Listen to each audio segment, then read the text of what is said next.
take for you to kill someone? Now, wait, before you answer that. I mean somebody that you've never met.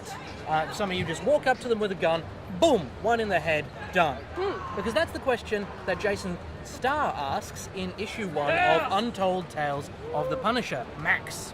It's a perfect setup for a comic crime book. A compulsive gambler, Jimmy Frisco, gets given a gun and told that if he murders a particular person, all his gambling debts to this loan shark will be erased. And we're not talking small change here, we're talking thousands and thousands of dollars. Yeah, and he's also told that if he doesn't do it, his whole family will be killed. So he's very much in a rock and a hard place kind of position here. Yeah, but it doesn't seem to take him that long to decide, sure, murder is a good decision No, here. that's true. He doesn't really agonize over No, it, does not he? at all. But, I mean, this is a Max Comics title, True. so honestly, if nobody got killed, I don't know if they'd be justifying the explicit content label. Well, the language would do it for you.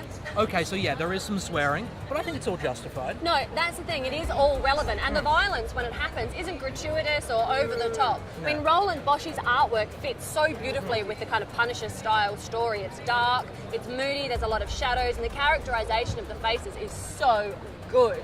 Yeah. I mean, I never got bored looking through this book. No, Every that's true. panel has something for you. That is true, but story-wise, you did say this is a pretty cool setup for a crime comic. I certainly did, and it certainly is cool. But the problem is, this is not a crime comic book. This is supposed to be a Punisher story. Yeah, I see where you're going with this.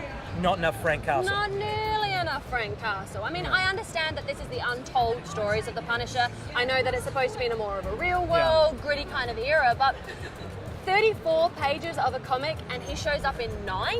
That's so not enough for the first issue of this series. Yeah, that did bug me too. And for a 5-issue miniseries, that was kind of a weird choice. I know. I mean, you know, this is how it's starting off with an absentee anti-hero. That just seemed like a weird call. It does. Like, it may be an issue number 3 or 4, but Sure. not number 1. Yeah. Now, I mean, the story itself is pretty cool. Jason Starr, he is an award-winning crime novelist. Yeah. So you know he can tell a good tale, but honestly, as far as crime comic books go, I've read better. Yeah, I mean, it did remind me of maybe one of the weaker storylines from 100 Bullets Yeah. or something like that.